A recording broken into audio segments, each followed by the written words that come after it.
Welcome to Sounding Fury Book Reviews. As usual, I am Tina. Today I'm doing a book review of Primitives by Erich Krauss. This is a sci-fi post-apocalyptic book from May 2002. I received this book from the publisher in exchange for a fair review, so thank you very much. I did not expect this beautiful, beautiful hardcover to arrive. I expected just a paperback, but no, it's really nice, and I'm really happy to have it on my shelves. I've got a spot right there for it. An exciting, fast-paced, and realistic post-apocalyptic novel, Primitives delves deep into what makes us human. So what is it about? 30 years after the Great Fatigue infected the globe and the cure regressed most of the human race to a primitive state, Seth Keller makes a gruesome discovery in his adoptive father's makeshift lab. This revelation forces him to leave the safety of his desert home and the only other person he has ever known. 3,000 miles away in the jungles of Costa Rica, Sarah Peoples has made her own discovery, just as horrific and just as life-changing. It will take her far from the fledgling colony of New Haven, yet never out of reach of its ruthless authoritarian leader. On separate journeys a world away, Seth and Sarah find their fates crashing together in an epic struggle between good and evil, where the differences aren't always clear. Among the grim realities of civilization's demise, they discover that some of the remaining survivors may pose an even greater threat than the abominations they were taught to fear. Fighting for their lives, they're confounded with a haunting question: is humanity worth saving? Spoiler alert, no, I'm kidding. So, it's beautiful. I'm taking the jacket off just because it's awkward.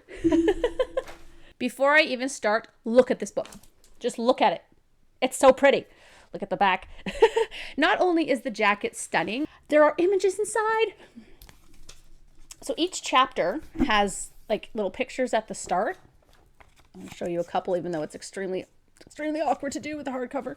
There's pictures like that, though, as well, here and there. It's really fun. This is obviously my favorite picture because I love the desert. Yeah, so that really helped. I mean, I'm a sucker for pretty books, and so that really helped me going in, putting me in a good mood. So if you like books that are really pretty and well put together, you would just buy this just because it looks nice. That aside, I really, really, really enjoyed this. I'm going to say flat out that if you are a fan of post-apocalyptic stuff, you will love this. It's, as I said, it's set 30 years after the event, so we see isolated pockets of civilization, traveling small groups of people. There are mentions of raiders. There's an interesting take on zombies that I'll get into in a minute, because it's not really zombies, and survivalism. There's a lot of the tropes we love of the genre, but it doesn't feel tropey. I don't mind tropey, but some people do, so I figured I'd point that out.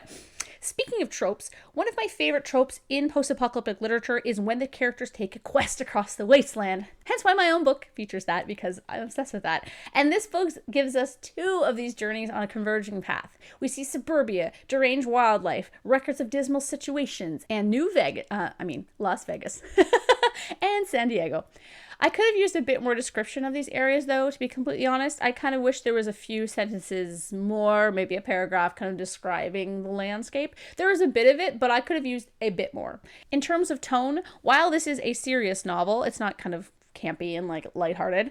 The novel is not as depressing as The Road, but has a similar feel given how empty everything feels. There's not a lot of people in this book. This was actually a fascinating element that I really enjoyed. Seth's journey specifically at times felt like I was on that Lonesome Road DLC for Fallout New Vegas. Yet that's not to say that the book is boring because there's no people in it. The book has a great snappy prose that moves at a pace that sometimes is almost too quick. Yet the action scenes are exciting, well described, and frequent. It's definitely a book that keeps you reading. I read far too late into the night most nights that I picked it up. The most interesting thing to me about this novel is its take on zombies. They're not really zombies. I won't spoil the how or the why it happens, as that's part of the fun. But in Super Mario Bros., the movie, when Toad is de-evolved? Well, think about that, but far less ridiculous. In that humans have backtracked to a primitive state, hence the title.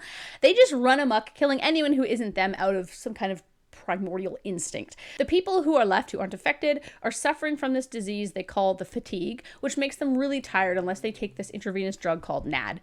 It's quite complex, and when it first shows up, I was like, oh, what? But then it's explained later in more detail, wangling some current concerns I had about the science aspect of it, and I was like, Oh, okay. Okay, that makes sense. It's even more interesting when you find out that in the author's note, Krauss himself suffered from a debilitating disease that was very similar to what happens in the book. So the descriptions of it and like what it feels like feel authentic and accurate. And I really kind of appreciated that. I always love when authors bring in those kind of aspects of their life to kind of heighten the realism of something. The plot is quite simple, but it's a quest novel. Get to point A. I liked this about it though. That's not to say there aren't some twists in the plot or any of it is expected. It's really fun and keeps you on the edge of your seat. I flew through it, as I said. I couldn't put it down. I liked the characters. Sarah and Seth both want to leave their homes, but for different reasons. Sarah was great because she's not, as happens a lot in the genre, a cold and aloof perfect killer. She's a normal human woman who just so happens to be tough and determined. She makes mistakes. She doesn't have any real fighting skills except for being scrappy, and I cared about what happened to her. Seth is a little less interesting to me because he's kind of bland, but that could be because Sarah's story is so compelling and kind of tense, and Seth, being raised with only his professor adopted father for company, hasn't really developed a personality yet because he doesn't have other people to kind of bounce himself off of. His arc, though, was also interesting and that dealt with trust and growth and society, basically. There's a few side characters. Kat, Bee, and Josh are the main three. They're distinct, and while we don't know a ton about them, they're interesting and they helped move the story. I liked Kat and Bee a bit because they seemed more, they had more depth than the typical hired goons. And Josh, he's a disgusting creep when you first meet him. He has moments where he seems he's not so bad, and then he's a disgusting creep some more. So his personality didn't feel like he did feel like he was a real person, just a jerk. On a personal note, I really liked the setting because I love Utah and Nevada. When I had a Jeep, I visited Moab and we, climbed a canyon. I just love that region of the United States. So anytime a book is set there, I'm just like, yes.